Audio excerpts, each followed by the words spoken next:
And I think with Robert Altman, even his quote-unquote bad films, there's still interesting, cool stuff in them.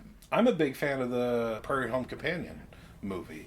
I despised Prairie Home Companion. I hated it. See, that's where my weird mutant taste kicks in. I think we've had this conversation before. We have. Sean Henry sent this postcard here featuring these two lovely people. Helena Bonham Carter and the late Julian Sands in a room with a view. Any thoughts on that run of Merchant Ivory movies? Almost all period pieces, almost all literary adaptions. Or thoughts on Bonham Carter or Sands? Thanks, as ever, for the basement. I saw Remains of the Day. I liked it quite a bit. I thought the relationship between Anthony Hopkins and Emma Thompson was very moving. I'm glad you had that to contribute, because I've actually never watched any Merchant Ivory films. It is a big gap in my film watching resume. And I need to see it, because so many actors I like are getting their start in these movies. Do you have any thoughts on Julian Sands or Helena Bonham Carter? Helena Bonham Carter definitely messed with a young man's heart when she appeared in Fight Club. She's quite talented, but she's got a thing. And she kind of does that thing in every role. She's not someone who disappears into a role. She's always doing that Helena Bonham Carter thing. And we've got a envelope here. It feels like there's a postcard inside, so I'm just going to go and open it up and find out. Ooh, sent via the Royal Mail. I was right. Scripps Funeral Services. Ah. Oh, I know these guys. A very happy 2024 to the basement. Postcard from the notorious series Heartbeat, 1992 to 2010. TV series just around North York Moors. These are some words. Best regards to all. Love and admiration, Matt and JoJo and Mr. Pip. Oh, Mr. Pip. Our website is welcometothebasementshow.com, and you can go there and view all of our episodes, and you can also click on the PayPal donation buttons and make a one-time or rolling monthly donation to support this show. Go on, check it out. Go on, make a donation. You like this show. We entertain you. Go there and make a small contribution. These are some people who do just that. Rachel, Benjamin, Vincent, Amy, Jenny, Mark, Robert, Kendall, John, Linnea, Jawaka Records and Things, Andrew, Corey, David, Krista, Vance, Daniel, Vincent, Jeremy, Ryan, and Patrick. The rest of our rolling monthly donors later in the show. And now, viewer questions. Doug Shepard writes, what's a movie you regret you can't do on the show because you've already seen it? This is a very good question. And the one I always think of is many years ago, right when I started doing the show, I watched the Stanley Donen film Charade. Oh. Which I believe is Cary Grant and Audrey Hepburn yes. and Walter Matthau as a villain. Yeah. Surprise! You didn't see that coming, did you?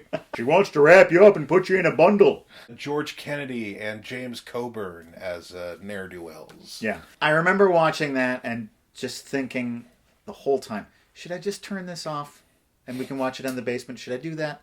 I'm enjoying it. Well, maybe I'll watch a little more. Should I turn this off? And then it just got to the point of no return. Once that movie gets you, it's got you. Yeah. This show has a Facebook fan page. You should go check it out. It's the Welcome to the Basement fan page. And I polled our viewers on that page to give me some questions to ask Mr. Mayor.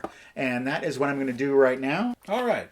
David James Keaton. Recently, Anatomy of a Fall had an extended scene that's probably the most realistic, best depiction of a domestic argument ever filmed. What, in your opinion, is the most realistic depiction of mental illness? Inside Llewyn Davis.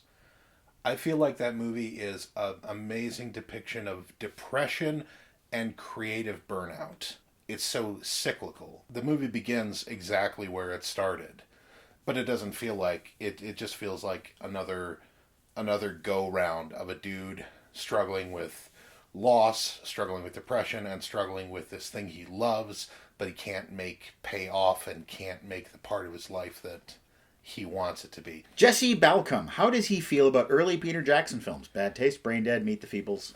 I love them. Funny enough, I saw Meet the Feebles first on VHS at a friend's house, and it immediately poisoned my brain. I was like, what is this crap? And Dead Alive is the most refined of those three. There's even a shout out to Dead Alive when they're on the ship in King Kong. There's a crate labeled Sumatran Rat Monkey in the ship's hold, which is the loathsome thing that spreads the zombie bite that's funny. in Dead Alive.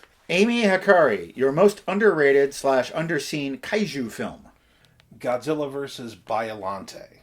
Okay. It's a bizarre movie about collecting Godzilla's DNA and a scientist splicing it with a rose, but also, kind of hoping to bring his dead daughter to life, and it becomes this strange plant creature that starts growing in the water. Giovanni Lorenzo Victor Falcone. What is the best in life? To crush your enemies, to see them driven before you, and to hear the lamentations of their women. Yes. You were expecting another answer, maybe? We have a couple of packages to open. Let's open those 2 envelopes. Alrighty. This is from Aaron in Hell's Kitchen. It's got a bat on the back. That's how he does. This appears to be from Isolators. Oh, I know the Isolators. Well, I know them now because I'm staring at their album right here. I was looking for a letter, and I just found one. Dear Welcome to the Basement. After years of sending WTTB stickers of my band and postcards from the road, I'm finally sending you all a physical copy of a real album. One for Matt and one for whoever the co-host is. I've been watching Welcome to the Basement since 2016, and it's been a consistently good show the entire time. My girlfriend and I recently rewatched the entire show from the beginning. And a common saying in our house now is, hey, want to fire up a spliff and watch Welcome to the Basement? We had to change the spelling of the band from Isolators with an O to Isolators with a Y. But it's pronounced the same, and I'm always stoked to see one of our old stickers on the back of Matt's clipboard. I've no idea when the vinyl edition of this album will be out, but if you would like some LP copies and or some t-shirts, I'll be happy to send y'all some. Hope your day is going well, from Nick. P.S. I included some of our newest stickers and some buttons for you both. You've got the stickers, I've got the buttons. Let's make lots of money. Here are the stickers. I also have an Isolators poster and set list. Nice. I got the buttons. They got kitties on them. How are you at identifying jazz musicians? Not great, but I'll Okay, try. well then I'll be the one then. All right. Inspired by a trip to one of the greatest record stores in New York City, the Jazz Record Center in Midtown Manhattan. Here's round 1 of Name That Musician. I'm going to attempt it. Cab Calloway. You are correct, sir. Billie Holiday. Correct. Miles Davis. Correct. Duke Ellington. Who else? I am killing it. Ooh, Coltrane. Correct. John Coltrane. Gene Krupa. Correct. Herbie Hancock. This is Thelonious Monk. What? He's not wearing a hat. He doesn't have to wear a hat. He all the has to time. wear a hat. Thelonious Monk wears a hat. Often a fez. You caught him hatless. Yeah. Chet Baker. Correct. And that is Dizzy Gillespie. The one and only. Oh, man, I would have got a perfect score if it wasn't for that bare head. That was pretty good. These are some neat postcards. Thanks, are. Aaron. Good photos. Buena Vista, that means good vista. I would just like to say hi to Ty and also to Ty. Jimmy O'Day and his sinister cousin, Jimmy O'Night. Dennis O'Day and his sinister cousin, Dennis O'Night. In the old ruins on the top of Knocknashiga. And there were the little people dancing all around in the moonlight. They were nude and covered with chicken fat. And leave the ghettos. Leave the ghettos? You should want to leave the ghetto, Darby. Haven't you listened to Gil Scott-Heron? Your cows will die of the blackleg and your sheep of the red. That's right, Darby. Exert your power. Phony Sugru, you're blue molded for want of a beating. And if I were 10 years younger, I'd give it to you. Ah, but you're not 10 years younger, are you? No, I'm not. So commence to beating me instead. That's the way of Ireland. Why don't you be on your way and leave us alone? Why don't you gallop off? May I take you home now? No need to trouble yourself, Sean. Katie can ride home with me. Katie can ride me, for I am a pony. You've been pony-jacked. Oftentimes in our P.O. box, I get records and I try and listen to and talk about all of them. I've got the last of the comedy records that we got so long ago, and I'm going to talk about them right now.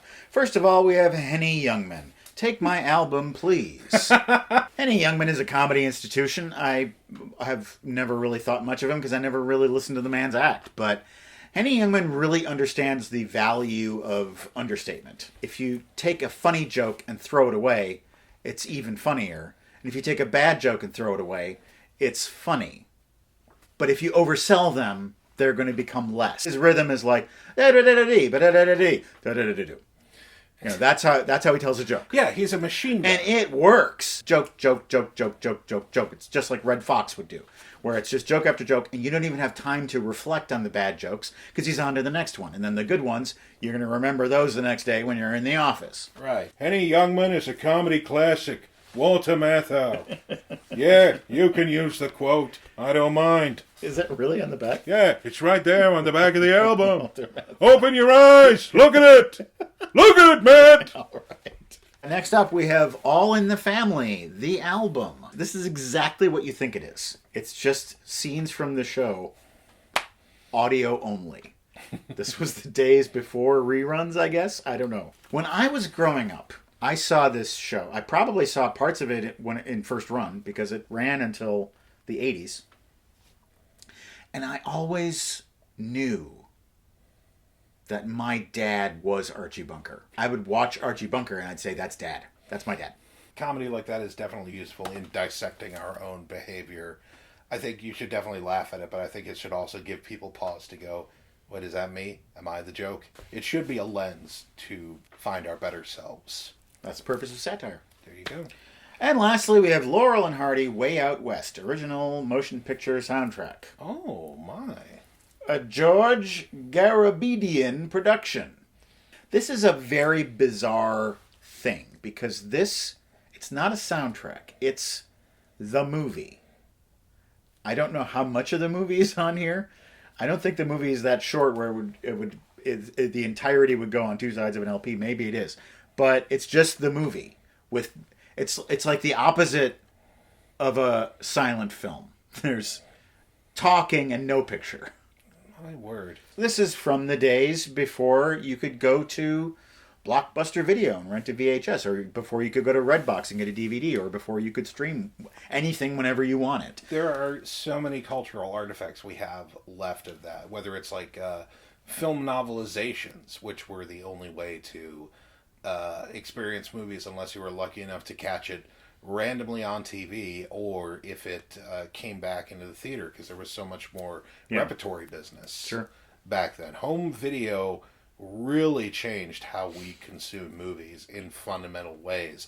I think you had to work harder to be a movie nerd back then because you had to surround yourself with ephemera. You had to have these recordings of movies that you couldn't see, or you had to have guidebooks to go through, like the Leonard Maltin guide, to find more things to watch and then try to track them down. Now Tony's going to tell us who the rest of our rolling monthly donors are. Bridget, John, Eden, Luke, Elizabeth, Grant, Grace, Neil, Brian, Clayton, Samuel, William, Aaron, the Factory Boys, Brandon, Simon, Wilson, Peter, Benjamin, Jay, Kevin, Charles, and Trevor. Them donors are a-rollin'. And we've got two more packages to open. Let's open them. We got a flat one that may or may not be records. Why don't you open that one and I'll open the box. Alrighty. Oh, that's Bear Family. I bet that's going to be a reissue of some sort. Is there a note with that? Not in the first layer. Oh, it's all one continuous piece. Oh, that's weird. Of Cardi board. There's an invoice. What a strange package. I mean, it's a smart move. Look at this. One flat piece of cardboard folds into 2 layers of record protection. MC Escher's packaging design. All this for the tiniest record. Okay, is there a note with that? There is no note. T.A. Epley sent me a bunch of records, but he didn't want me to open them at the same time. Might this be one of those? I think it might be. He said he was sending singles. Okay, then, well, this is a single. Why don't you tell me what that is? It is 2 tracks by Honey Boy, My Time Ain't Long, and Bloodstains on the Wall. Bloodstains on the Wall. Honey Boy, what have you been up to? This might be from T.A. Epley. He said he was sending some singles, and so thank you, T.A., or thank you, whoever sent this. There is no note. So this is another record from T.A. Epley, but he did not want me to open them all on the same episode, so I will save this for next time, pre-opened. And instead I'll open this, which is from Nick over there in the United Kingdom. The Royal Mail strikes again. This thing is just wrapped up like it's the Mona Lisa. Like it's been packaged for shipping off to Berlin. This might be from TA too. I'm sorry, TA. I think this is another single that you sent. This is by King Coleman. It is a single, a song called Crazy Feelin', and then a song called Down in the Basement. I am going to go upstairs. I'm going to switch my turntable over to the 45 selection, and I'm going to listen to these. Put on your adapter. We had a fun time with unboxing. We unboxed like crazy people. Yeah. Tony, thank you for joining me. It's always a pleasure. Matt, always great to be here. You can go now, and I will say goodnight to you. Well, aren't you lucky? Because he never says goodnight to me. I'll call you tonight when it's you. bedtime, and I I'll say appreciate it. goodnight.